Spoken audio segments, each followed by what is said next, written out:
Boa noite, amigos e amigas. Está começando mais um programa Toque do Coletivo Alvorada. Hoje é terça-feira, 14 de outubro de 2025. E no programa de hoje, que vai ser maravilhoso, eu tenho certeza, nós vamos mergulhar em Belo Horizonte, numa região incrível de Belo Horizonte, que é a Lagoinha.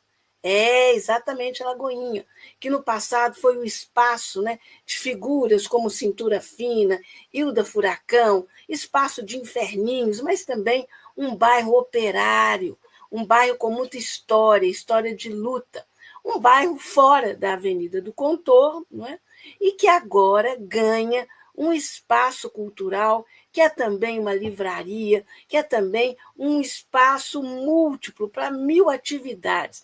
Eu estou falando do espaço à margem. Ele foi inaugurado há menos de 3 meses e já está com uma programação incrível. Na última sexta-feira, por exemplo, teve o lançamento de uma dissertação sobre quem, adivinhem quem poderia ser o queridíssimo Vander Piroli, o grande jornalista, o grande contista, escritor falecido, e que foi o grande tradutor, aquela figura que conheceu, que viveu e que imortalizou a Lagoinha e seus tipos, seus personagens, humanizando-os, né? Porque é exatamente um espaço do humano. Né? Então, é disso que nós vamos conversar no programa de hoje. E é também uma declaração de amor a uma região que, se depender dos burocratas, dos tecnocratas, eles passam o trator ali, né?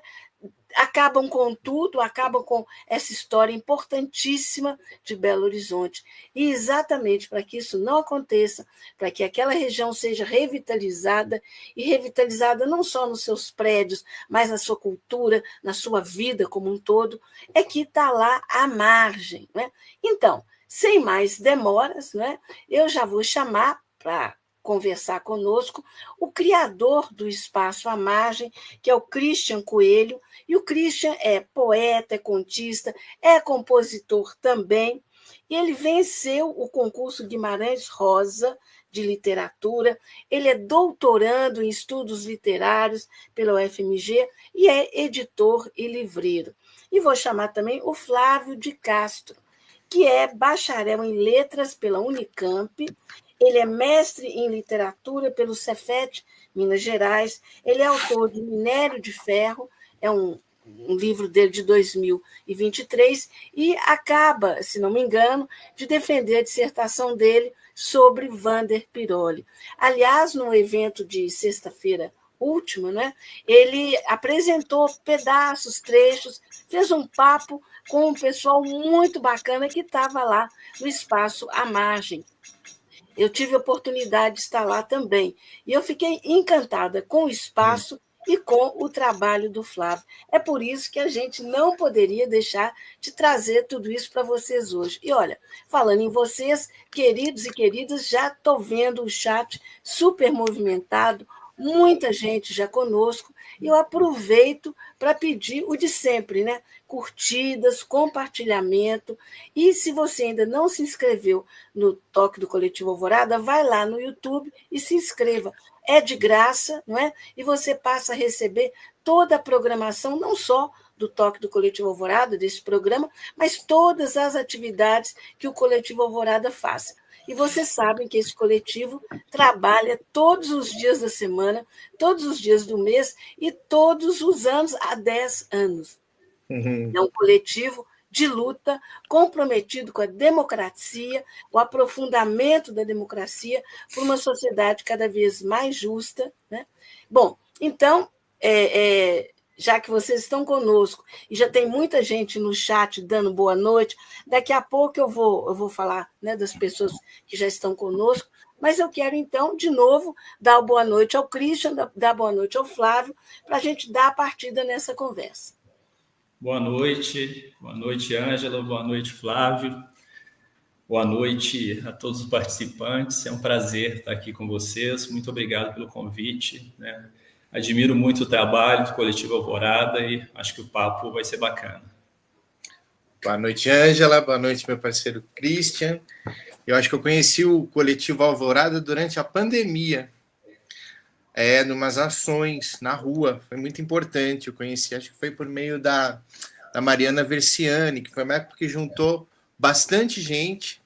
E eu estava com a torcida do Corinthians. A gente estava lá na manifestação e aí foi muito legal esse momento. Foi muito legal conhecer o Coletivo Alvorada nessa ocasião. Bacana. Olha, muito bom vocês estarem hoje conosco, né? Sejam super bem-vindos. E olha, eu quero começar perguntando para o Christian como é que foi essa ideia de fazer uma livraria, um centro cultural, fora dos espaços tradicionais de Belo Horizonte, que são dentro da Avenida do Contorno, mais precisamente ali pela Savassi, né? Então, é um espaço do outro lado, digamos assim. Do outro lado, né, próximo, mas também distante, né, dessa parte central e planejada da cidade, né? O espaço, né, como você já falou, espaço à margem, e o próprio nome já diz muito, né, sobre o projeto. Ele foi idealizado por mim e pela Luana Gramont, que é minha esposa, e é professora e também artista visual. Então, a gente já vem desenvolvendo um trabalho há alguns anos, desde a universidade, né, a gente se encontrando ali, eu na UFMG e ela na UENG. A gente organizava muitos eventos, né, com grandes nomes assim da literatura brasileira. Fizemos encontros, por exemplo, com Ferreira Goulart, com Afonso Solon de Santana, com Conceição Evaristo, né, com muita gente boa. E também fizemos alguns trabalhos editoriais na universidade, né, trabalhando com textos dos estudantes, né. E a partir, né, dessa primeira experiência assim de muitos anos que a gente teve, depois já formados, né, e tudo mais, agora eu e ela, né, na pós-graduação, a gente também há muitos anos já morando na Lagoinha, né, que é um dos primeiros bairros da cidade de Belo Horizonte a surgir fora, né, dessa parte planejada da capital, né? Então esse bairro à margem também, e é um bairro, né, que tem uma história de trabalhadores, né, uma história operária, tem uma história de imigração, né, muito forte, tanto de figuras de outras regiões, de outros estados, como de imigração estrangeira, né, por exemplo, a comunidade italiana muito forte, e também uma história africana e afro-brasileira também muito forte, né, com terreiros, né, com manifestações, e onde vai surgir também algumas manifestações culturais muito importantes, né, o primeiro bloco de carnaval da cidade surge na região. O Leão da Lagoinha, né? Leão da Lagoinha, tem uma história boêmia muito forte, tem uma história literária também muito bonita, que talvez a figura mais representativa seja o Wander Piroli, que a gente vai conversar um pouquinho aqui, um dos nossos grandes contistas. Então, aproveitando, né, esse histórico da região, né, a nossa vivência no espaço, e, por exemplo, alguns festivais de samba que foram organizados, né, na região e que a gente participou, inclusive ganhamos, né, um dos festivais, porque a Lagoinha também é considerado o berço do samba, né, na capital. A gente resolveu organizar esse espaço, né, esse espaço à margem, para ser uma livraria de rua, né, um sebo, livraria de rua, e também um espaço cultural para fazer encontros, né, para fazer atividades como lançamentos de livros, saraus, rodas de choro, debates e outras atividades, e com essa ideia, né, com esse projeto de estar à margem, né, de estar contra a corrente, né, de fazer debates, de ser um espaço de resistência e de sair, né, dessa parte mais central da cidade, né, em geral as livrarias e espaços como esse estão no centro ou na Savassi, principalmente, e apesar da Lagoinha ser próximo, né, é um espaço já periférico, um espaço que tem um estigma, né, em relação ali a região por causa, né, da condição sócio-histórica, né, do bairro, com seus moradores de rua, por exemplo, né? Então há um estigma e ao mesmo tempo essa história, né, estética e política, né, de resistência. Então a gente resolveu abrir esse espaço, né, nesse sentido mesmo, né, num momento como esse, né, de ascensão da extrema direita, do fascismo, né, de redução, né, das possibilidades, né, de leitura, pelo menos do livro físico, né, a gente trabalhar no espaço como esse é realmente um movimento contra a corrente, né? Então, a margem surge nesse contexto, né, para ser um espaço de encontro, de debate, de resistência, né, um espaço para entrar naquela questão da batalha das ideias, né, lembrando do Florestan e outras figuras, né, que trabalharam esse conceito, né, de batalha das ideias. Então, estamos lá para movimentar, para encontrar, né, e para resistir. E o Flávio foi um dos grandes parceiros aí que a gente conheceu, encontrou, e ele vem fazendo um trabalho muito bonito em relação ao bairro, né? Então, eu acho que é essencial, né, a pesquisa que ele fez, né, importante esse trabalho que a gente vem fazendo. Há outros projetos também na região, como o projeto Viva Lagoinha, né, do Felipe Tales, que é um projeto muito bonito de revitalização, né, do bairro, numa dimensão popular, né, também, que se aproxima, né, com as nossas ideias, porque ao mesmo tempo há uma ideia, né, de higienização, né, e elitização da região, e a gente quer resistir, né, quer combater, quer disputar o espaço, né, num sentido mais popular, né. Então acho que a margem, né, entra nesse contexto, né, e tem sido muito desafiador, mas ao mesmo tempo muito bonito, né? Os encontros, as atividades que a gente vem realizando.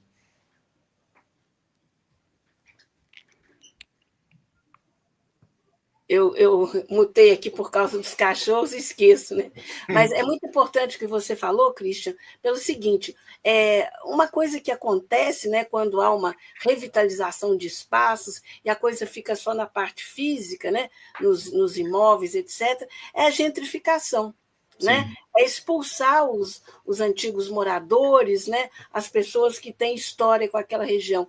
Então, esse tipo de trabalho que você e o Flávio estão fazendo é muito importante porque combate esse tipo de coisa, porque é um risco a gente ter a Lagoinha gentrificada. Então, é uma disputa muito forte, né? Porque você vê, na semana passada, nos últimos dias, foi aprovado, né, na Câmara Municipal, né, um projeto de internação involuntária, né, dos moradores, né, de rua, dos usuários, né, de drogas, que é um projeto, né, reacionário, racista, né, projeto conservador, que nesse sentido de higienização, né, do espaço, né, de querer eliminar essas pessoas, né, a qualquer custo, sem pensar, né, nessa dimensão, né, da problemática histórica, social, econômica. Então, um espaço como o nosso está nesse contexto para resistir, né? E como o nosso amigo Felipe Tales ele sempre fala, né? Resistir e reexistir, né? Dentro de um contexto, né, bastante contraditório, mas que, né, a gente quer trabalhar as questões do bairro, mas no sentido, né, popular, progressista, e o espaço, né, tá nesse contexto e nessa disputa, né? Exato. E aí, Flávio, assim, conta para a gente como é que foi, né, a ideia de fazer a sua dissertação de mestrado sobre essa figura tão incrível que eu conheci pessoalmente. Você me falou, Não que legal. trabalhamos juntos, mas eu conheci o Wander Piroli, era uma figura incrível, né? Como é que foi? De onde surgiu essa ideia?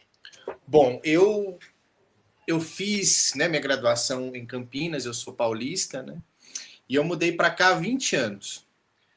E fora da questão acadêmica, eu sempre como leitor, como cidadão, como pesquisador diletante, sempre tive interesse por essa literatura que é feita rente ao chão. Essa literatura que é o corpo a corpo com a vida, né? Que é o escritor que se relaciona com aquilo que ele escreve e que faz aquilo que a gente chama de uma radiografia brasileira. E aí, para mim, o grande modelo é o escritor paulista que viveu no Rio, né? O João Antônio. O João Antônio, que também era jornalista, né? Que escreveu sobre os jogadores de bilhar, sobre os seres da rua, da noite, né? É o autor de Malagueta, Perus e Bacanaço, enfim, Leão de Chácara. E já li toda a obra do João Antônio, tudo que fez sobre ele, coleciona edição, isso aqui é só João Antônio, eu sou realmente muito aficionado. E aí eu criei um método de pesquisa a partir disso aí, que quando eu ia para os lugares, eu tentava descrever e falava, quem que é o João Antônio daqui? Né? E isso deu certo no Chile, deu certo na Argentina, né? E deu certo em BH, deu muito certo em BH. E aí eu descobri o Wander Piroli fazendo perguntando em livraria, em bar, para colega, né? Só que aí eu me assustei. O Wander Piroli é um dos maiores contistas desse país, é um dos maiores prosadores, ele é um baita do escritor. E em alguns momentos, assim, quando o joguinho é jogado, acho que no espaço mais exíguo, às vezes ele supera o João Antônio. Assim, E os dois eram amigos, né? Os dois tinham uma relação, é muito comum, é impressionante essa relação do jornalismo e da literatura. E, sobretudo, essa predisposição a viver, né? A escrever sobre a vida, a fazer esse corpo a corpo com a vida. E aí eu fui lendo a obra do João Antônio, mas esse aqui, o Lagoinha, né, que ele é o primeiro livro da coleção BH Cidade de Cada Um. Que para mim, que sou retirante, que sou migrante, né, que eu estou em BH há 20 anos, essa coleção foi muito importante. E aí eu conheci não só o Wander Piroli, mas conheci Manuel Lobato, que é um baita de um escritor também, impressionante, que escreveu sobre o bairro Sagrada Família, mas a questão do Lagoinha ser o primeiro, um paradigma da coleção, né? Quem abre a coleção BH Cidade de Cada Um é o Lagoinha. E aí é um livro fabuloso, né? Ele é dividido em 3 partes: os lugares, as pessoas e as paixões. E por algumas contingências da vida, do trabalho, né? Eu sou professor de literatura, rede particular, e está muito difícil dar aula de literatura. Está muito difícil a sala de aula hoje, né? A gente sofre muita violência, né? E tem sempre suas recompensas, suas delícias, mas é difícil, não está fácil, né? Precarização e tal. E aí tive uma reviravolta que me fez voltar a estudar. Falei, vou voltar a estudar. E aí entrei no mestrado para estudar o Wander. Só que, paralelo a isso, eu fiz esse corpo a corpo com a vida também. Eu passei a frequentar a Lagoinha, andar pelas ruas, né, que são retratadas, e conheci muita gente. Essa pesquisa ela me abriu muito caminho na minha vida, sabe? Eu só tenho a agradecer ao Wander Piroli, a literatura, conhecer a família dele, as filhas dele, pessoas encantadoras, sabe? Conhecer o Fabrício Marques, conhecer o Felipe, né? E agora conhecer o Christian, assim, não para, né? Estou me dando muito bem com essa pesquisa. A questão é a Lagoinha, ela é um espaço de contrapoder, né? É um espaço de contrapoder em relação à capital higienista da República Velha, né? Arão Reis, a cidade jardim, né? Que os ventos da Serra do Curral iam levar as doenças, né? Tudo controlado, e aí nasce um espaço espontâneo, né? Um espaço que vai nascendo do improviso, com migrante e com imigrante, e com aqueles que construíram a capital. Então, a Lagoinha ela vai ter 2 tradições, e ela tem 2 tradições, a tradição boêmia e a tradição operária.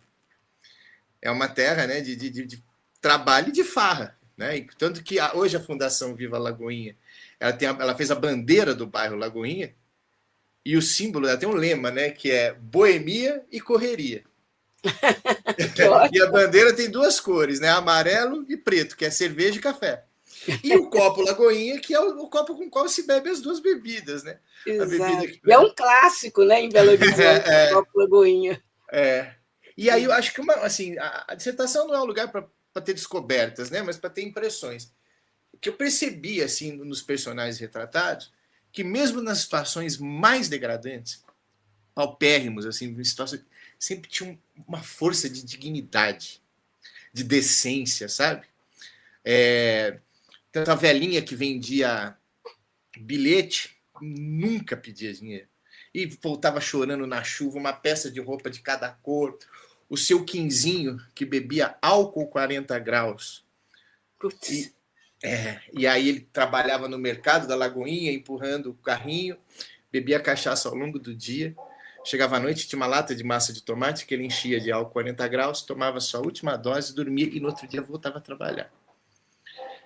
Tem o seu Ginico, que é um que, quando ele fica doente, ele parece que tem uma trombose, ele se retira para as margens de uma das lagoas e começa a viver entre cobras.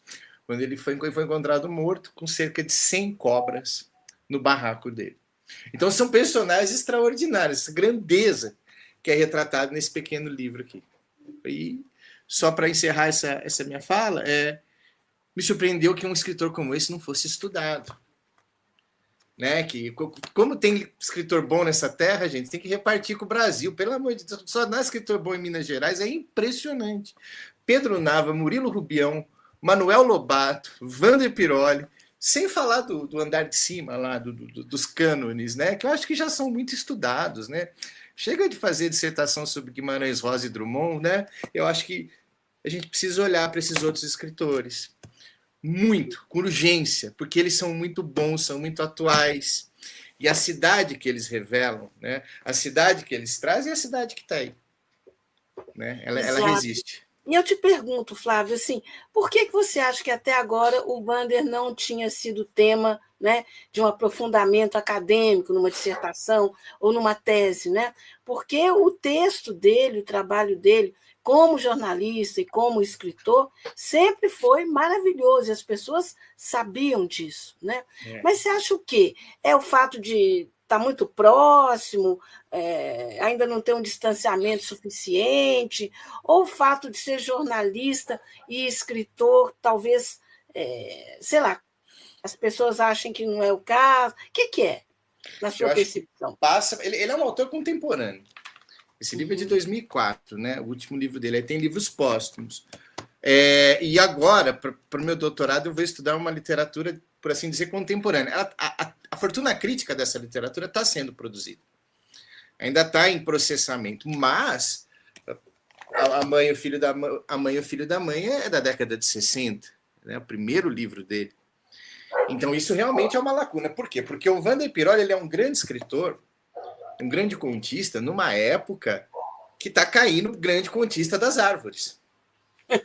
Né? É uma época que tem Luiz Vilela, que tem Lígia Fagundes Telles, que tem o João Antônio, né? Que tem Dalton Trevisan. Né? Assim, é impressionante. Ele consegue ser um grande contista numa época de grandes contistas, mas sofreu esse apagamento. Né?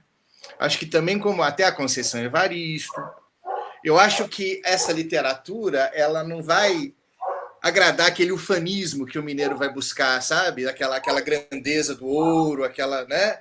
E acho que falar das pessoas esfarrapadas da Lagoinha, desses indesejáveis, né? Que bebem álcool puro na massa de tomate, pode não ser o prato do dia, assim, né? Para crítica acadêmica. Mas a gente está tentando, né?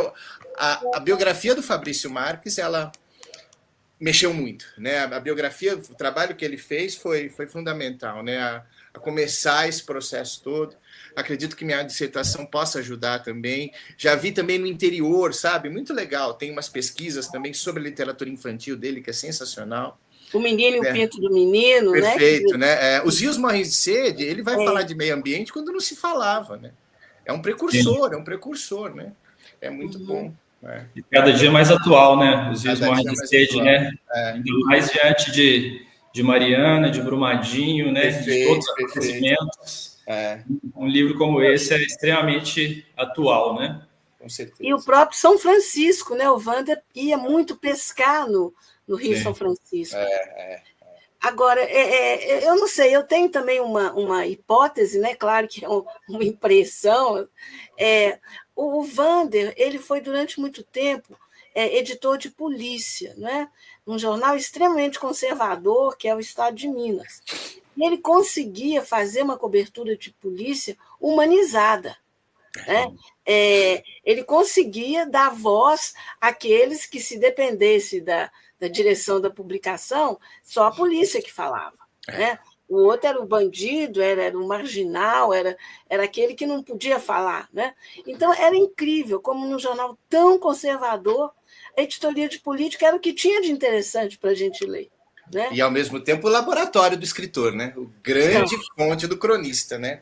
Uma coisa privilegiada para esse corpo a corpo com a vida, né? Sem dúvida. Exatamente. Mas olha só, eu vou pedir a Alexandra Badaró, nossa produtora técnica aqui do canal Coletivo Alvorada, para ela exibir as imagens, né, as primeiras que eu passei para ela, que foi exatamente...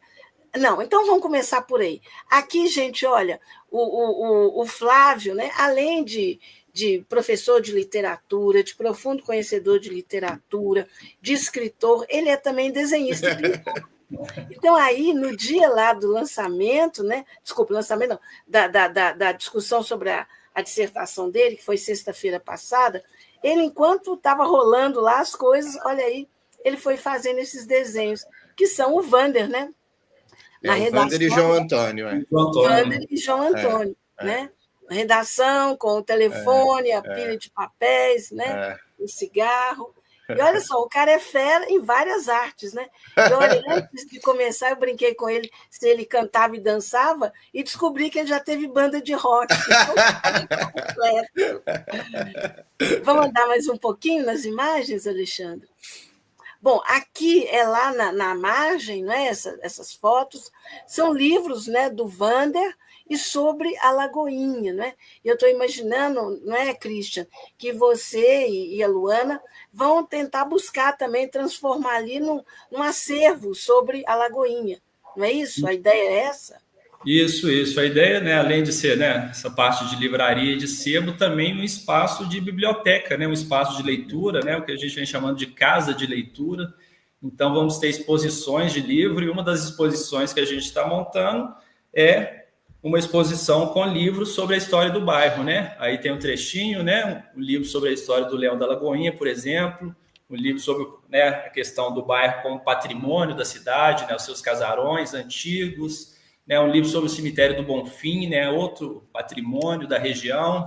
Está aí o Manuel Lobato também. Uma outra parte, a gente tem alguns livros do Wander, né, então tem uma parte só do Wander, né, dos livros. Esse cantinho da parede, né, o cantinho do nosso mural marginal, né, começou com o Wander, e tem também alguns textos dele, né, uma reprodução do suplemento literário que foi em homenagem a ele, um quadro com o conto Festa, né, que é um dos textos dele mais conhecido, e que o Sebastião Nunes, né, o grande escritor mineiro, considerava o maior conto da literatura brasileira, né? Então a gente quis exibir esse texto porque ele começa falando da Rua Itapecerica, que é onde está localizada a margem, era onde o Wander circulava, é onde a boemia circulava, né? É ali o coração, né, do bairro, dessa circulação operária e boêmia.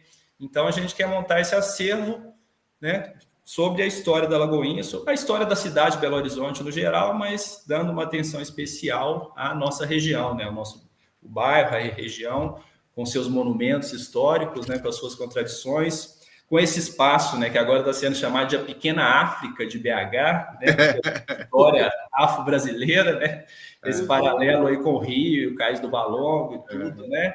Então, né, esse movimento, né, afro-brasileiro vai se concentrar também nessa região, né? Então, a ideia é essa, né, resgatar, valorizar a história do bairro nessa tensão de resistência. Eu pedi para falar que uma parte dessa biblioteca foi da minha pesquisa, que eu doei para o Espaço à Margem. Sim. E é muito legal ver um arquivo de um bairro nascer de uma forma espontânea, assim. Não me recordo de um bairro ter uma biblioteca sobre si mesmo, igual a Lagoinha, tá? Né? Então, eu acho muito importante isso que a gente está fazendo, né, Ângelo? Eu acho que... E curioso que, assim, eu não conheço o Christian há muito tempo. E a nossa sensação é, caramba, como é que a gente não se conhecia, né? Porque eram as duas pessoas na cidade que eram apaixonadas pelas mesmas coisas, né? Por Wander Piroli, por literatura marginal e tal. E deu muito certo esse encontro, né? E vem dando porque a gente está fazendo coisas, né? Que sejam, assim, as pequenas coisas que para nós são muito significativas. Fazer o mural dos escritores, fazer o acervo do bairro, né? E vem muita coisa, né? Entre elas a Flita, que é a Feira de Literatura da Rua Itapecerica. Opa! Já tem data para a Flita? Não, tá surgindo aí. Tá em construção, porque assim, né? Ano que vem são 20 anos da morte do Wander Piroli, que morreu em 2006, então a gente quer fazer esse evento para homenagear o Wander, o bairro, né? E essa dimensão popular, né, da literatura brasileira, especialmente essa literatura produzida na região, né? Então, queremos fazer a festa literária da Rua Itapecerica, né? Como, né, lá no Rio, por exemplo, tem a festa literária de Santa Teresa, né, que é um bairro histórico também do Rio.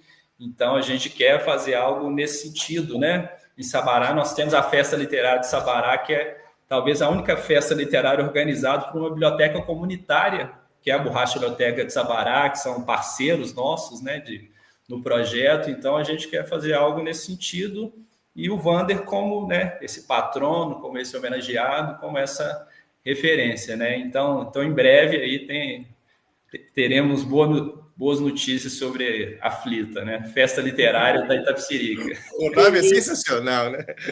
É demais. Olha, esses livros aí, gente, enfim, foi uma foto que eu fiz lá na sexta-feira, né, no evento lá da Margem, um evento sobre a dissertação do Flávio, né? E aí tem livros sobre o Wander, livro do Wander e livro sobre a Lagoinha, né? Que o Flávio, inclusive, já mencionou, não é? Bom, tem mais imagem? Vamos seguir mais um pouquinho? Temos aí o Alagoinha, temos o do Fabrício Marques, né, o perfil biográfico, né? Uhum. Minha Bela Putana é um clássico dele, aí atrás está, né, é proibido comer a grama, né? Então são grandes livros do Wander. Exato. E tem também fotos que eu fiz do evento mesmo. Olha aí, gente, que bacana. Que bacana o espaço. E essa mesa que está bem em destaque aí, não é? Esse grupo de pessoas, inclusive alguns de costa, né, para a câmera, é a família do Wander, não é isso? A família Piroli, presente. Família Piroli.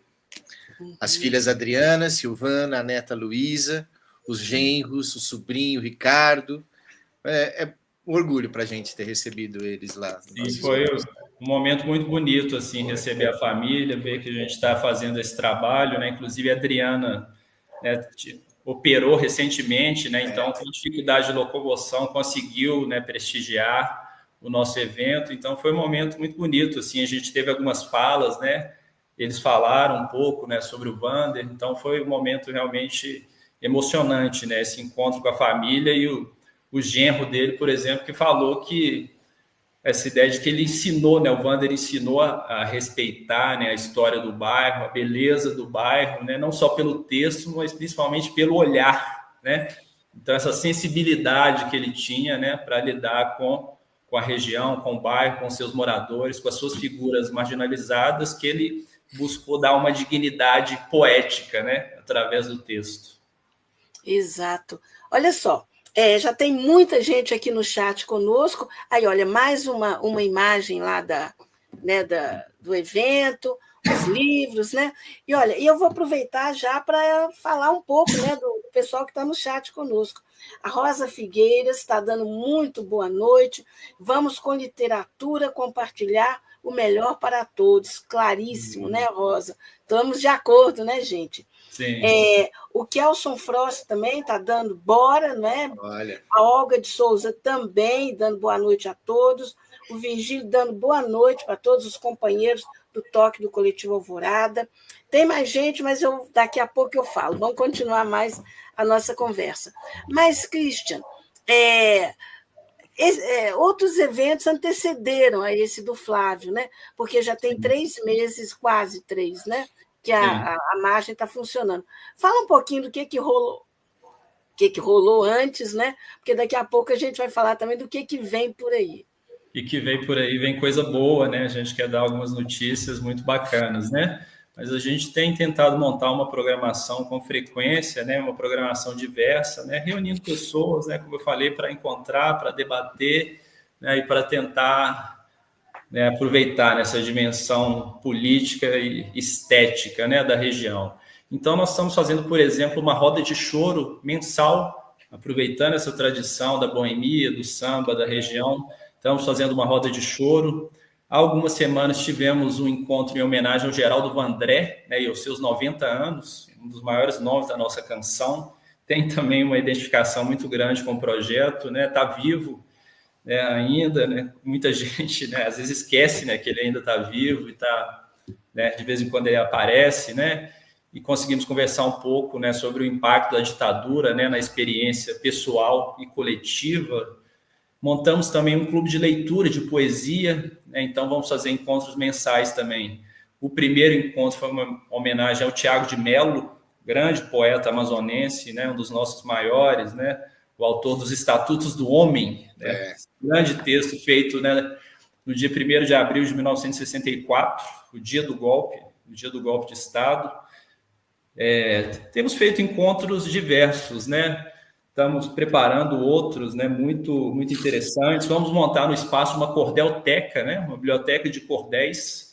Que bacana! Como é que é? Como é que é essa biblioteca de cordel? Tem cordel em Minas Gerais ou é só no Nordeste? Tem cordel em Minas Gerais, e nós temos um dos grandes representantes do cordel, que é um parceiro do nosso espaço, que é o Olegário Alfredo, mestre Gaio, que é também um multiartista, né? É cordelista, é raicaísta, poeta, fabrica rabeca, toca, né? É multi-instrumentista também, então é um grande artista, é da Academia Brasileira de Literatura de Cordel, né? Sediado no Rio, e está apoiando a gente na montagem dessa cordelteca, né, com uma exposição permanente de cordéis, Vamos colocar o varal também para manter essa tradição, né, dos cordéis. No momento já tem exposto, né? A gente tem, por exemplo, né, os cordéis que foram referência para o Ariano Suassuna criar o Alta Compadecida, né? Os folhetos populares que ele usou como referência, e o Alto virou esse sucesso extraordinário no teatro, no cinema, na televisão. Então, nós temos, por exemplo, esses cordéis, né, que foram referências, a gente exibe, né, no espaço. Então, nós temos feito assim, muitas atividades. A ideia é dar sequência, né, com lançamentos de livro, com saraus, com apresentações musicais. O encontro com o Flávio foi muito bonito, né? A gente teve um público grande, né? Conversamos muito, debatemos, falando sobre a história do bairro, sobre o Piroli. Então, a ideia é essa, que cada vez a gente tem mais programação e mais possibilidades de encontro, né? Aproveitando esse momento de efervescência, né? Do bairro, né? Com um movimento culinário ali muito grande, está crescendo, de bares, restaurantes, né? Vai ter a abertura de um cinema na rua, um cinema na rua também, no espaço. Temos a nossa, né, esse espaço que é multiuso também, livraria, editora, né, espaço cultural, espaço de leitura. Então, o momento do bairro é interessante e a gente quer aproveitar isso, e tem feito algumas coisas, e a ideia é só ampliar e aproximar mais pessoas, né, para mostrar que a Lagoinha é algo mais, né, do que esse estigma colocado sobre o bairro, né, medo que algumas pessoas têm de ir no bairro, né. Então a gente quer mostrar que não, aqui é uma efervescência cultural, é resistência poética e política. Exato. Bom, antes da gente prosseguir, eu vou pedir a Alexandra para exibir a chave Pix do Coletivo Alvorada, né? E é para, né, pedindo a contribuição de vocês, cada um contribui com o que puder, não tem nenhum valor fixo, não. E a chave Pix, né, para contribuição para o Coletivo Alvorada é alvoradacoletivo@gmail.com. Repetindo, a chave Pix para você colaborar com qualquer quantia para o Coletivo Alvorada é alvoradacoletivo@gmail.com, tá? E olha, é com essa contribuição de vocês que a gente consegue tocar o canal, né? Tendo essa programação toda semana, e a gente espera ampliar. Esse ano nós vamos ter muitas novidades também aqui no canal do Coletivo Alvorada, e também para o coletivo fazer essa série de atividades, né, de conscientização política, de ativismo político, que o coletivo faz todos os dias da semana, todas as semanas e há 10 anos. Né? Então, sem vocês, a gente não consegue, né? Mas a gente sempre sabe e que pode contar com essa audiência super bacana e com esse apoio que nunca nos faltou. Bom, eu quero aproveitar para perguntar para o Flávio, né? Porque o pessoal ficou encantado lá, viu, Flávio, na sexta-feira passada, com você falando sobre a dissertação, você leu, inclusive, alguns trechos e tal. O que mais te cativou nesse mergulho no Vander Piroli, na obra dele? Você ficou mais na parte da literatura ou entrou também no jornalismo?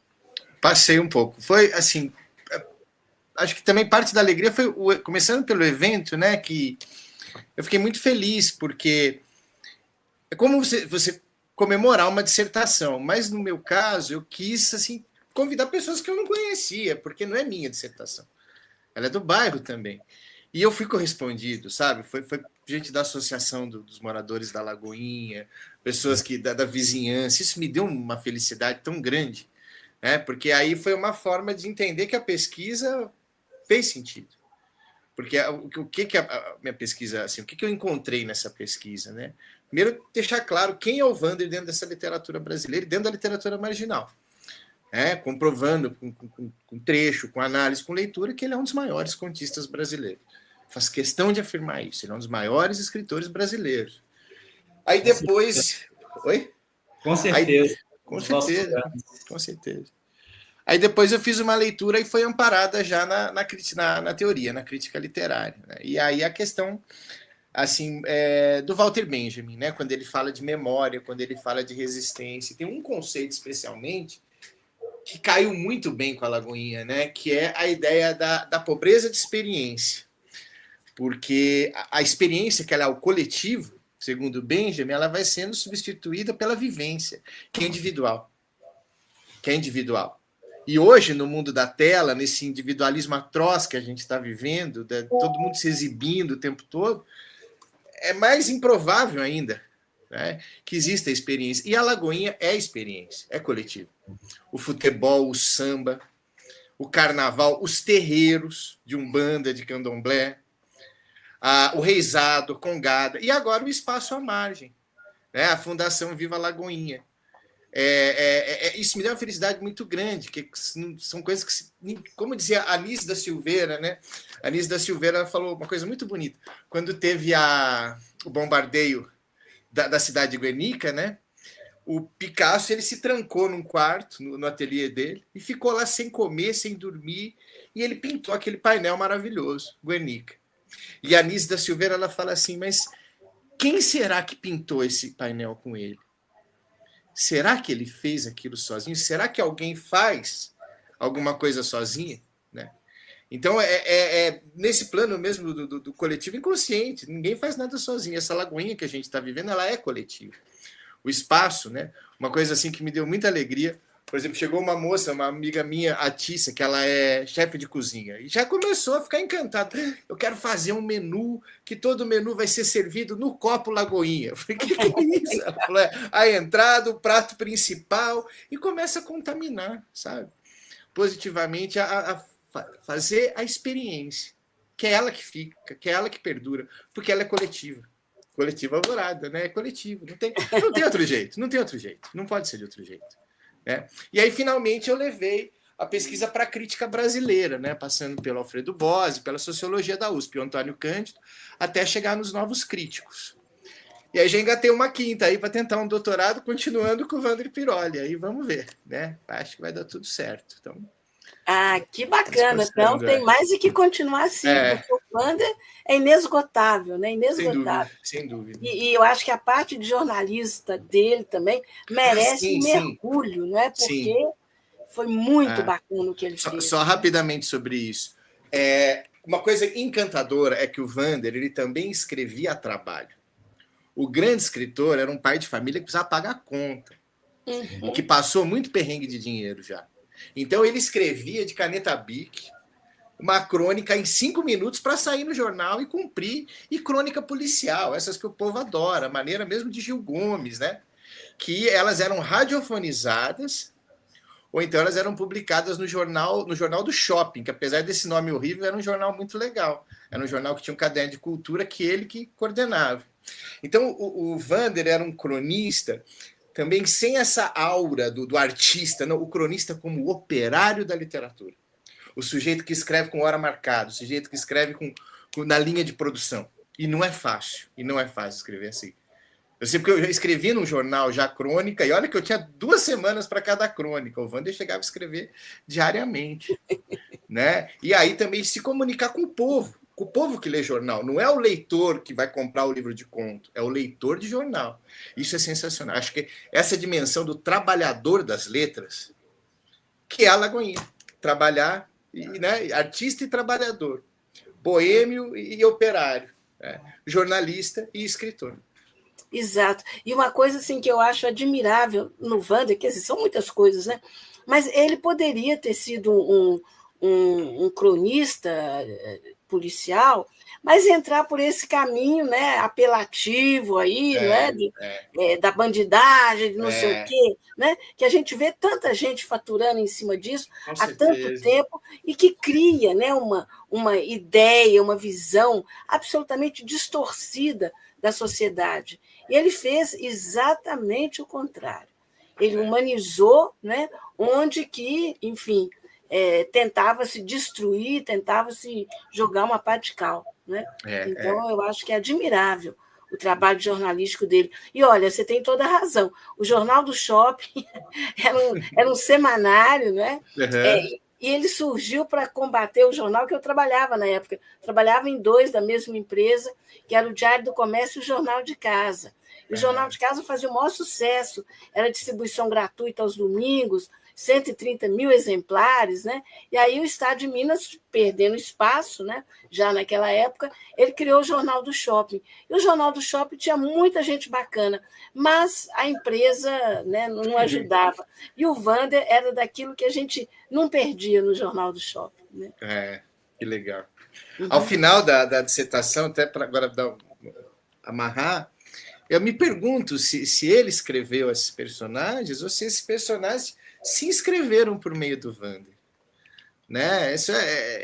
Acho que a Lagoinha se escreveu por meio dele. Né? Não foi ele que escreveu a Lagoinha. É por aí, eu acho. Né? É um livro que é maior do que a experiência individual do autor. Né? É um bairro mesmo que precisava, que merecia, que deu um jeito de ser escrito. Né? E aí foi pelo Wander. Exato, e teve a sensibilidade, né, para perceber, porque quantas pessoas não foram lá, não transaram por lá, ouviram falar e não se interessaram. Exatamente. Né? Mas você ia dizendo, Christian? E é interessante o Flávio falar do Benjamin, né, como essa referência teórica, que é um autor muito importante também, né, essa ideia de escovar a história contra pelo, né, de trabalhar a história na perspectiva dos oprimidos, dos marginalizados, né? Tem tudo a ver com a Lagoinha, tem tudo a ver com o Wander, né? Então, é um autor importante para a gente, né? A gente brincou lá, é um espaço benjaminiano também, né? Porque é isso, né? Escovar a história contra pelo, aí contra a corrente. E essa ideia do escritor operário, né? Do trabalhador, né? Da palavra, né? Para além dessa ideia, né? Elitista, né? E problemática da inspiração, né? Alguém que recebe, né, algo ali, fica disponível, né? Lembra aquela carta, né, do Mário de Andrade para o Fernando Sabino, né, falando que o escritor é um trabalhador, né, como qualquer outro. Então a questão são horas, né, de trabalho. Então você senta ali, você trabalha e às vezes fica difícil, mas com o tempo vai saindo algumas coisas, né, e vai se criando belezas, né?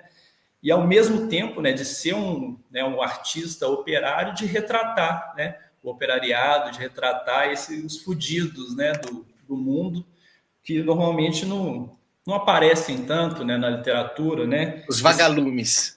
Os vagalumes, os né? vagalumes, A sobrevivência dos vagalumes. Né? Esses dias eu estava vendo um comentário, né, do Rony Walter Jatobá, ele falando uma coisa assim, né? Nos meus textos, todos os personagens trabalham, né? Parece uma coisa banal, mas boa parte da produção literária, os personagens não trabalham, né? Quer dizer, quem são essas figuras, né? E com o Wander é isso, são trabalhadores e são os marginalizados, né? São uma espécie de lumpen proletariado, né? Ali presente, né? Junto com o operariado. E esse encontro, né? Ali da madrugada e início da manhã, né? O trabalhador indo trabalhar e o boêmio indo para casa, né?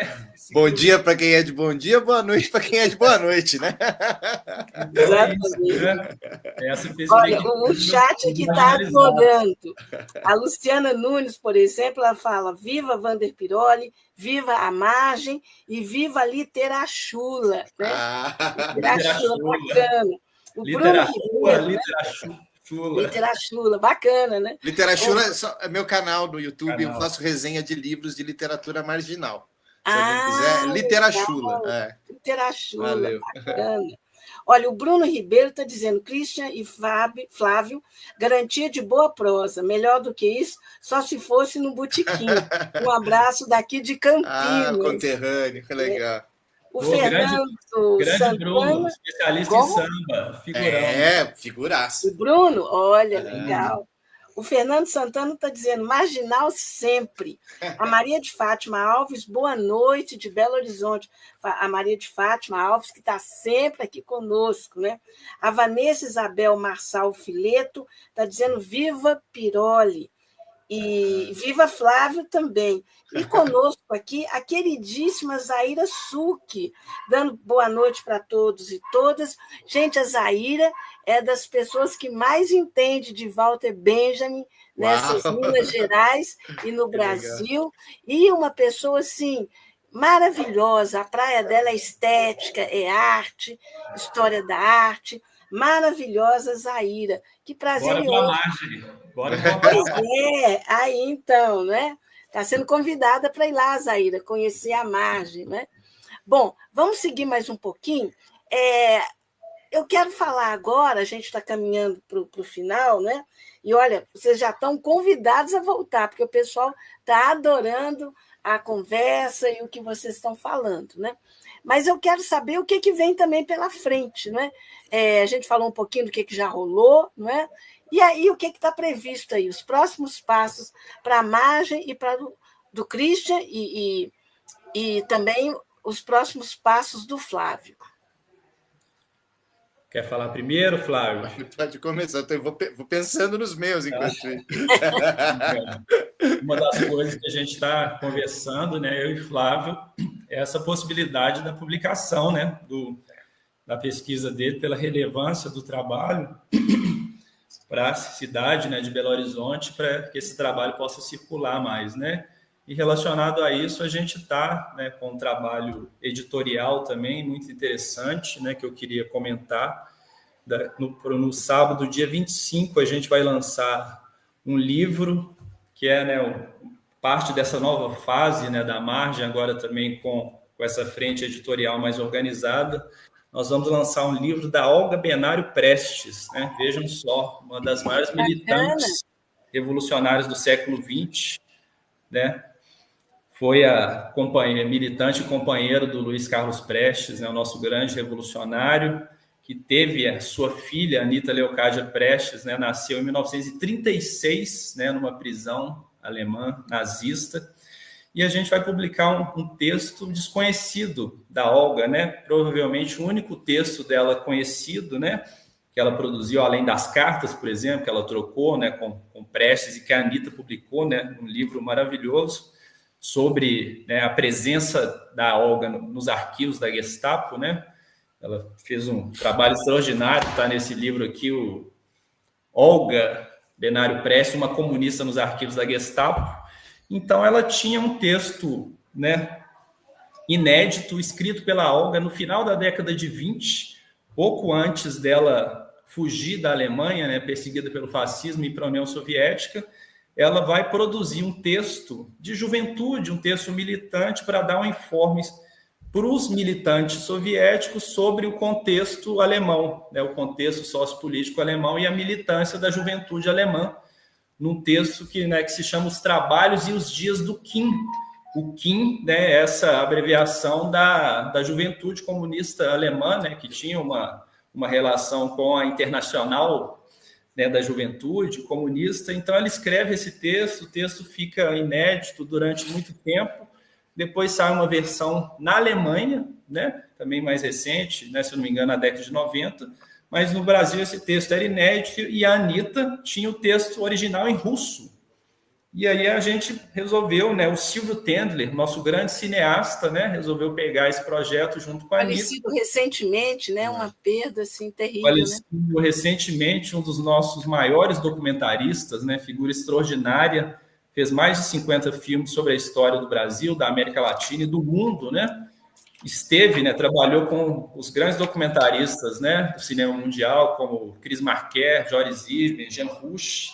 E ele resolveu pegar essa parte também literária, e a gente se juntou ao projeto, eu e Luana, né, para editar esse livro inédito, né, da Olga Benário, sobre esse momento, os anos iniciais, né, quase uma espécie de pequeno romance de formação, né, já que ela está ali se formando como militante, né, tem um feito extraordinário, que é liberar da prisão, né, na época militante, seu namorado Otto Braun, para depois entrar na clandestinidade, ir para a União Soviética, e aí produzir esse texto, né, que além de ser um documento histórico, né, um texto militante, muito interessante, é bastante atual, porque ele fala, né, do contexto de ascensão do nazifascismo na Alemanha, e tem muitos paralelos com o nosso contexto atual, né, de ascensão da extrema-direita, do fascismo, de governos autoritários, né, pelo mundo, né, de genocídio transmitido ao vivo e naturalizado, como que está acontecendo na Palestina, né? Então, é um texto interessante também nesse sentido, e nós vamos fazer o lançamento desse texto. Aqui em BH, nós fizemos o lançamento no Rio de Janeiro, junto com uma peça que estava em cartaz, né, sobre a Olga, com o pessoal do Armazém da Utopia, lá no Rio. Fizemos esse lançamento com a Anitta Leocádia Pérez. Gilberto Miranda, né? Que está lá é um dos atores, se não me engano, e é da equipe lá do Armazém da Utopia, né? Do grupo, não é? Sim, e é um grupo que faz um trabalho bonito, né? Uhum. Essa relação, né, das peças, né, com o contexto, né, histórico, político, social, né, essa perspectiva brechtiana, né, do teatro. Uhum. E a gente fez o lançamento com eles, foi muito bonito. A Anitta, com quase 90 anos, vai fazer 90 agora, teve no lançamento. O Silvio estaria, infelizmente, perdemos o Silvio, né, recentemente, mas fizemos uma homenagem ao Silvio, né? A filha dele estava presente, né? O pessoal que trabalhava com ele na Caliban, né? Caliban, que é a produtora dele, né?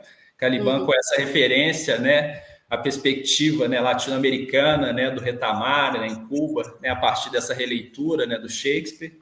Então, a gente fez esse lançamento com a Anitta, homenageando o Silvio, e agora faremos 2 lançamentos, um em BH, na Margem, e outro em Ouro Preto, no início de novembro também, as duas com homenagem ao Silvio, a Anitta, né, grande historiadora, né, e ainda grande figura também militante, que trabalhou, né, com seu pai, o Prestes, né, e fez aí também, né, o histórico, né, tanto da mãe quanto do pai, que é também um panorama, né, do contexto sociopolítico do século XX, né, todas essas questões e essas disputas, né.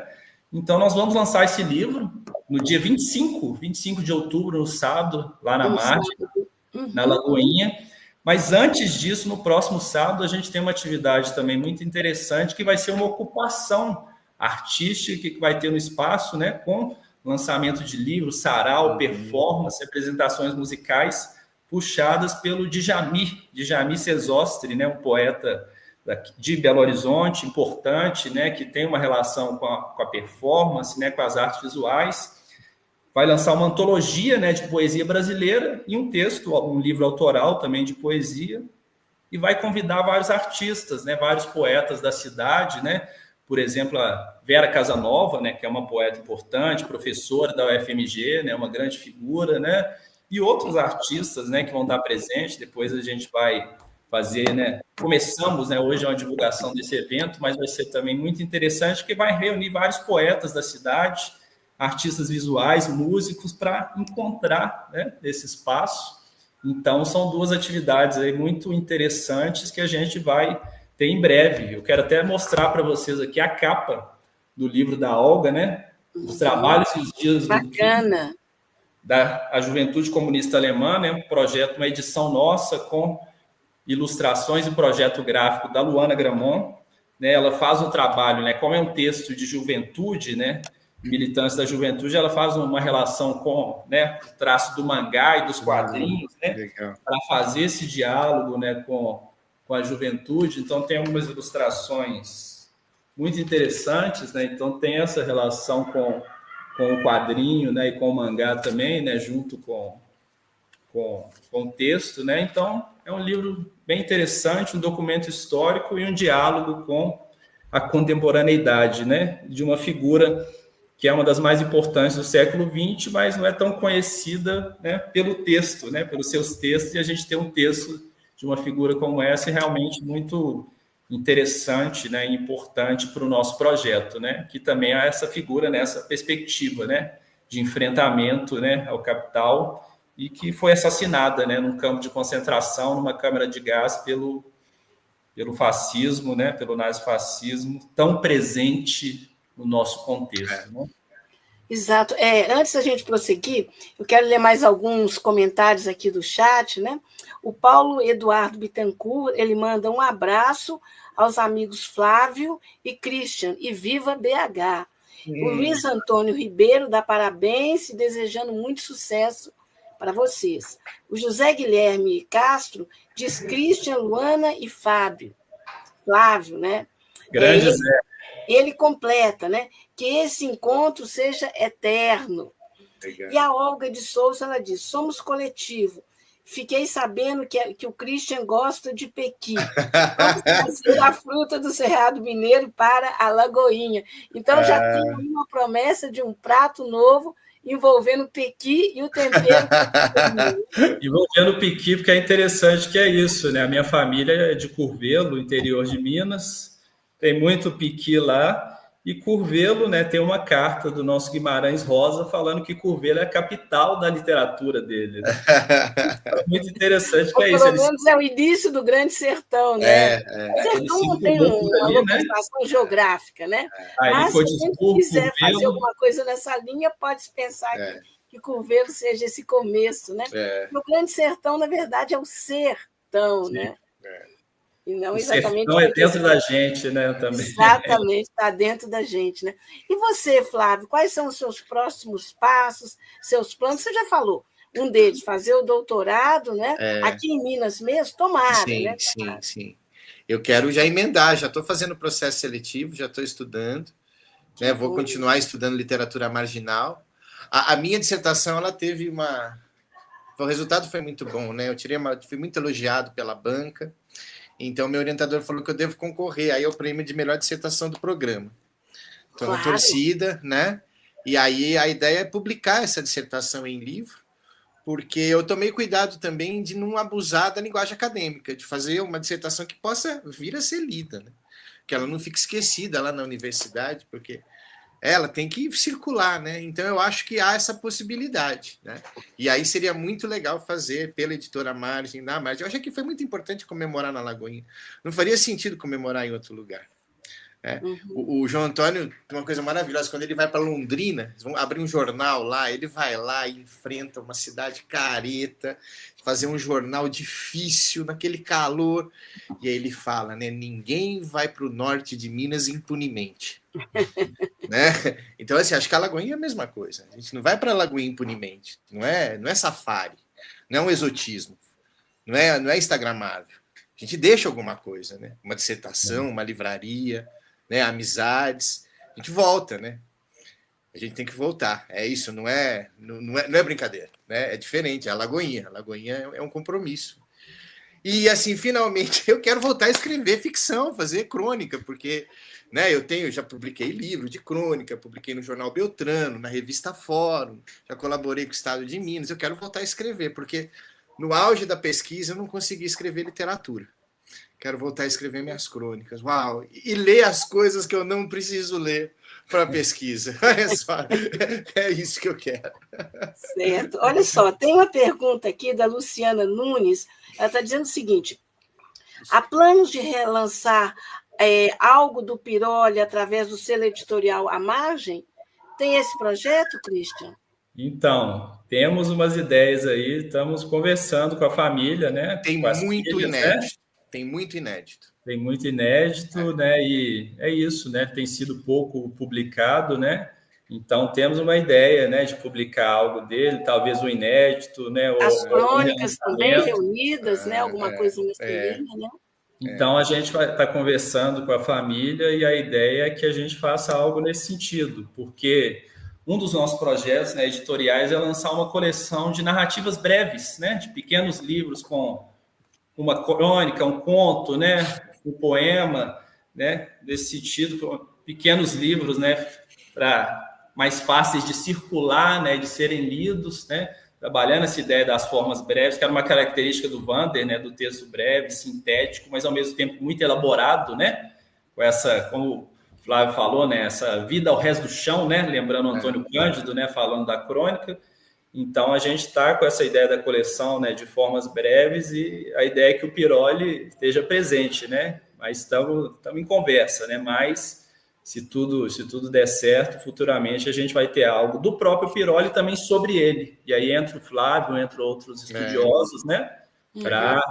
Para divulgar ainda mais a obra do autor, porque merece, né? Merece circular, porque é um dos nossos maiores contistas, né? Dos nossos grandes cronistas, né? Num país de cronistas e contistas extraordinários, né? Essa ideia da crônica, né? Virou um gênero brasileiro, né? Com certeza. O livro que chegou com Rubem Braga, com Fernando Sabino, com Paulo Mendes Campos, quer dizer, até os atuais, né? Pega aí Antônio Prato, Chico Sá, tem muita gente boa. Sim, sem dúvida. Então é isso, né? O País da Crônica, né? Como o livro que o Humberto Werneck lançou esses dias, né? O País da Crônica, ele falando sobre esses cronistas, e o Wander é um deles, né? Então a ideia é fazer o Wander circular cada vez mais, mas é isso, né? Partindo da nossa aldeia, a Lagoinha. A crônica é esse futebol de várzea, mas sai cada golaço de vez em quando, hein? Mas olha, e tem outro lado também, que é o seguinte, quer dizer, nesse momento em que rede social, tanta tecnologia, né, as pessoas assim dizendo que o máximo que uma pessoa consegue de atenção é 10, 15 minutos e tal, eu acho maravilhoso essa ideia, né, de retomar de novo a palavra, o texto impresso, né? E começando por esses textos mais curtos, que de alguma forma despertam o prazer da leitura, né? A magia da leitura. A escola já errou tanto em pedir para o menino ler Memórias Póstumas de Brás Cubas, não tem um letramento mal feito. 8 anos de idade. A crônica é a porta de entrada para drogas mais fortes, né? A crônica é o começo de tudo, pô. Tem que ser crônica. E é interessante que é isso, a perspectiva que a gente trabalha, essa ideia do direito à literatura, né? Tem um texto clássico do Antônio Cândido, o direito à literatura. Claro. Tem o Manifesto por o Brasil Literário, né? Do grande Bartolomeu Campos de Queiroz, está lá no nosso mural.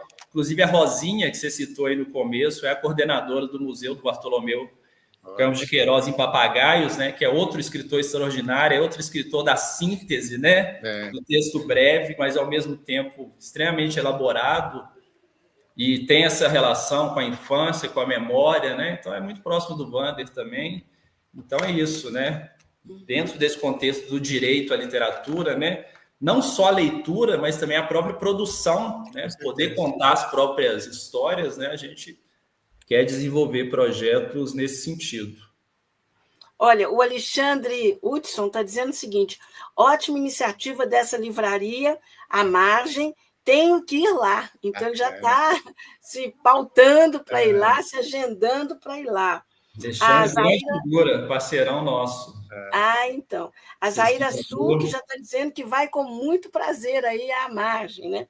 E a Vanessa Isabel Marçal está dizendo: Fileto, sim, a Lagoinha é uma referência em BH, inscrita por Piroli. Né? E o Paulo Camossa Júnior diz: programa ótimo, dá vontade de morar em Belo Horizonte. Meu conterrâneo. É de onde, Paulo? Vem para cá. Vem para BH. Vem para Lagoinha. Vem para Lagoinha, porque a Lagoinha é isso, é a nascente, né? Bom, em todos os sentidos, né? É a origem, né? É a região alagada. É a nascente. Mas é isso, né? Olha só, a gente está terminando então essa primeira parte do programa, não é? Então eu quero agradecer demais a presença do Christian, a presença do Flávio, deixar, né, agora sem perguntas que o Flávio faça suas considerações finais, o Christian também, né? E já convidando vocês, né? Olha, estou me atrevendo a convidar que vocês apareçam lá em A Margem, porque eu fui, adorei, e olha, vou ficar freguesa. Sempre que tiver um tempinho, eu estou lá para ver os livros, para conversar com vocês, com as pessoas e saber o que está rolando. Então, Flávio, suas considerações finais, por favor. Bom, eu queria ler um trecho para agradecer tudo que... Maravilha! Que Belo Horizonte, que a Lagoinha, que vocês, que o Wander me deram, porque eu sou paulista, né? Eu vim para cá há 20 anos e nunca imaginei que eu ia encontrar ouro, né? Que eu ia encontrar ouro nas Gerais, sem nenhuma alusão aos bandeirantes genocidas, mas essa é a ideia da sorte mesmo. Então, olha só, importa registrar, por fim, que a motivação desse trabalho não se limita a uma exigência científica. Ela também nasce de uma busca estética e literária, sustentada por uma experiência leitora de longa duração. Ao longo dos anos, procurei nas páginas dos principais autores da literatura mineira uma forma de aproximação com o universo da Lagoinha, com a Praça Vaz de Melo e com a grandeza miúda de seus personagens. No sertão absoluto do Guimarães Rosa, no absurdo sistemático de Murilo Rubião, na tradição gangrenada de Lúcio Cardoso, na solidão metafísica de Luiz Vilela, no detalhamento obsessivo de Pedro Nava, eu encontrei universos narrativos riquíssimos, plenamente realizados. Mas por mais que me deslumbrassem, não respondiam à minha busca. Pois foi então na navalha da Samiquilina, no transe do seu quinzinho, no sibilar do seu ginico, na dissimulação elegante do malandro e, sobretudo, no lirismo áspero do cronista narrador da Lagoinha que eu reconheci, enfim, o lugar que eu procurava. Nó, que bacana, assim, que passada que você faz assim, até chegar no Wander, maravilhoso. É da sua dissertação, né? Eu termino é um assim. Trecho. Olha, tem que ser publicada imediatamente, urgente, urgentíssimo, né? Obrigado. É necessária a pesquisa, né? E essa é uma definição extraordinária, né, do Piroli, né? O áspero lirismo, né? É lindo, né? E é o título, né, do suplemento em homenagem a ele. É uma questão da obra, né? E todas essas grandes figuras, né? Lúcio Cardoso também é curvelano, viu? Tá lá na terra. Grande escritor, grande né? escritor. Nossa Senhora. Mas A Casa Assombrada. Assassinada. Assassinada, Crônica da Casa Assassinada. Crônica da Casa Assassinada. Da literatura brasileira. Exato. Meu inimigo é Minas Gerais. Exato. Bom, Christian, você não falou ainda no endereço, né, da margem. É possível, né? Como é que o pessoal vai chegar lá? Eu gostaria de agradecer o convite, né, da Ângela, o programa, né, o Coletivo Alvorada, que faz um trabalho extraordinário. Convido a todos para estar com a gente na margem, estar na Lagoinha. Nós estamos na Rua Itapecerica, né, o coração, né, do bairro. Como diz o Wander, né, o Flávio já falou, ninguém passa pela Lagoinha impunemente, e principalmente pela Rua Itapecerica. Então, a gente está na Rua Itapecerica 848, né, bairro Lagoinha, essa via, né, tão importante para o Piroli, tão importante para a cidade. Convido a todos a estar nas nossas atividades, né, é muito importante, né, precisamos também de apoio, porque é difícil sobreviver, né? Um espaço, um projeto como esse. Abrir uma livraria e uma editora em Paris agora já seria uma insensatez. Imagina na Lagoinha. É um gesto totalmente maluco, né? Mas ao mesmo tempo é isso, né? Resistência, né? Isso é o espaço das pedrinhas miudinhas, né? Lembrando do grande Luiz Antônio Simas, né? A miudinha que alumeia e a gente está nesse espaço, né? É benjaminiano, mas é também piroliano. E eu queria ler também um trechinho do próprio Piroli aqui, né? Para fechar e para convidar todos, né? Ele diz o seguinte: nunca tive vocação artística. Quando comecei a escrever, eu era um rapaz da Lagoinha. Escrevo porque gostaria que algumas coisas não morressem, não acabassem. Talvez por causa disso escrevo, só por causa disso. Então, né, com as palavras do próprio Piroli, né, e a gente tenta repetir esse gesto, né, escrever. É o auge da despretensão, mas que é absolutamente fabuloso, né? Perfeito. Fabuloso. E é isso, né, em tempos de genocídio, de fascismo, né, a gente escreve, debate, conversa e encontra para que as coisas possam não morrer, né? Mesmo que elas morram, a gente faz esse esforço, né? Esse esforço sempre insuficiente, mas necessário, né? Para a continuidade da vida coletiva, né? E o Piroli é essencial. Então, viva Wander Piroli, viva a Lagoinha. Viva Wander Piroli, viva a Lagoinha. Ah, que legal! Viva a Lagoinha. A Lagoinha é boemia e correria, né? Boemia e correria. Um chegando do trabalho, outros indo para a boemia, e vice-versa também, né? Sim. Legal. Gente, olha só, terminamos então essa primeira parte. Se vocês quiserem continuar mais um pouquinho conosco, agora é a hora que eu vou dar as informações, né? A atuação do Coletivo Alvorada e o que vem pela frente. E aí eu vou pedir a Alexandra Badaró para exibir o primeiro card, né? A gente tem 2 sobre as atividades do Coletivo Alvorada. Vamos lá, Alexandra, com o primeiro card, por favor.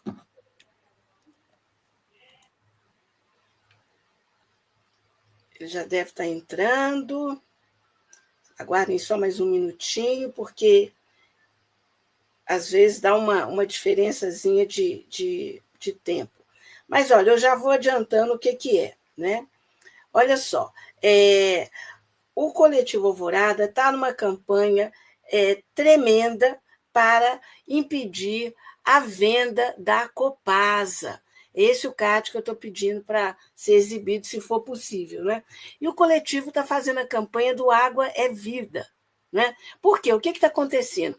Esse desgovernador, né, Romeu Zema, resolveu vender tudo, liquidar o Estado. Né? Então, são mais de 300 entre hospitais, escolas, Palácio das Artes, cidade administrativa, o Diabo a quatro, né? E ele está querendo vender também a Copasa, também a CEMIG, também a Codemig. E aí o Coletivo Alvorada está na campanha contra todas essas vendas e privatizações, mas uma de cada vez, porque na linha, né, de privatização, a que está mais, digamos assim, a situação mais difícil, né, é a Copasa, porque ela está na linha de fogo, a primeira nessa linha de fogo. E o Zema está conseguindo, né, inclusive, passar por cima daquele item da Constituição Mineira que diz que tem que fazer um plebiscito, uma consulta popular, antes de se vender qualquer integrante do patrimônio dos mineiros. Mas ele está tentando passar por cima, está tentando fazer isso a toque de caixa. Então, o Coletivo Alvorada está aí na luta, né, com várias outras entidades e dizendo que a Copasa não pode ser vendida. Então, é fundamental todo mundo ter clareza que privatizar a Copasa, como o Zema está querendo, traz seríssimos riscos. O primeiro é o acesso desigual. O lucro pode vir antes do direito à água para as comunidades mais vulneráveis. Os preços da tarifa, né, da água pode subir, né? E com isso a água vai ficar menos acessível para muita gente, não só para os muito pobres, não. A gestão, a água é um bem comum e deve ser gerido com foco no interesse público e na sustentabilidade, e não no lucro, né? Como acontece quando se privatiza empresas como essas ligadas, né, à água e ao esgoto. E de mais a mais, o controle público, né, uma empresa estatal, ela garante o alinhamento com as políticas de saneamento e meio ambiente, coisa que uma empresa privatizada perde completamente esse foco. E mais ainda, uma empresa privatizada, ainda mais da importância de uma Copasa, as decisões vão ter impacto ambiental, e esse impacto pode não levar em conta os recursos hídricos. Né? Então, quer dizer, são muitas as razões para que a população de Minas Gerais se levante e diga não à privatização da Copasa, como diga não também à privatização de todos esses quase 300, né, entre empresas e locais, hospitais, escolas, teatros, né, até delegacia de polícia, o Zema está querendo privatizar. E a lei prevê esse plebiscito, essa consulta popular, que ele está querendo passar por cima. Né? Então, temos que, enquanto sociedade, enquanto coletividade, enquanto população, dizer não a esse absurdo desse desgoverno Zema. E por falar em absurdos, né, a gente tem no Congresso Nacional também, especialmente na Câmara dos Deputados, uma maioria que não está nem aí para o interesse da maioria da população. E agora resolveu que porque vai votar uma reforma administrativa. Gente, essa reforma administrativa é o maior absurdo, porque, primeiro, né, na verdade, vai ter um impacto tremendo sobre a saúde, a educação, né, áreas fundamentais. Né? Por quê? Porque eles querem cortar, passar o facão, né, na maioria dos cargos, dos empregos públicos, enfim, para eles o funcionário público é estorvo e não alguém que garante, né, o acesso à saúde, o acesso às políticas públicas, o acesso à assistência social. Não, eles querem cortar. Né? Depois ficam surpresos, dizem, mas tem queimada não sei aonde, não tinha fiscalização. Ora, o fiscal é um funcionário público. se eles querem acabar com isso, né? E por trás dessa ideia de reforma administrativa, na verdade, eles querem acabar com o Estado, no sentido do o Estado e sua importância e sua presença, garantindo as políticas públicas, especialmente para os mais pobres, né? Mas para todos, não é só para os mais pobres, não. Por exemplo, nós, professores universitários, somos funcionários públicos, somos servidores públicos, e por essa reforma administrativa, as universidades, enfim, né, em pouco tempo, não fazendo mais concurso, não abrindo mais novos cargos de funcionários, de professores, vai virar o quê? Então, exatamente por isso, está previsto para 29 de outubro agora, não é? É uma quarta-feira, não é? Uma grande marcha, né, para Brasília. Então, todos vamos a Brasília para dizer não à Câmara dos Deputados, não à turma lá que, né, está acostumada a passar por cima dos interesses populares. E a gente viu que quando o povo vai para a rua, essa turma fica com medo e muda a conversa. Então, põe aí na agenda, gente, 29/10, todo mundo em Brasília dizendo não à reforma administrativa. Nós precisamos de mais escolas, mais postos de saúde, mais agentes, né, para atuar, para garantir que as políticas públicas cheguem a todos, mas em especial a quem mais precisa delas. Então é isso, né, o que a gente tinha para dizer. E, no mais, agradecer muitíssimo a presença do Christian, a presença do Flávio e a todos e todas que tiveram conosco até agora. Não vai dar para a gente ler todas as mensagens, não é? Mas agradeço muito e peço, olha, aqui, né, a Alexandra acabou de colocar o Instagram do A Margem, @A Margem Livros, né? Então, o Instagram da livraria e centro cultural é @A Margem Livros. E o do Flávio, volta um pouco, isso, é @FlávioDeCastro.literatura. E do Christian, volta um pouquinho, por favor, Alexandra. A margem, @A Margem Livros. A Margem Livros e o meu @Christian V. Coelho. Também temos as atividades lá, os meus projetos literários também, acompanhem lá. Sigam a gente. Exato. E daqui a um tempo a gente vai chamar vocês de novo para a gente conversar e saber como é que estão rolando as coisas lá na Margem e como é que vai a nova pesquisa e os novos trabalhos. Sensacional. Ótimo. Valeu, gente. Só chamar. Obrigadão. Um abraço a todos e viva a resistência popular e viva a rua. Valeu. Viva a rua. Exato. Bom, agradeço a todas e todas, e vocês já sabem, esse programa não teria acontecido se não fosse a produção técnica da Alexandra Badaró. E também não teria acontecido se não fosse a produção executiva do Pedro Martins. E o Toque do Coletivo Alvorada é uma ação coletiva Alvorada. Gente, valeu, beijo e até terça que vem. Valeu. Tchau, tchau.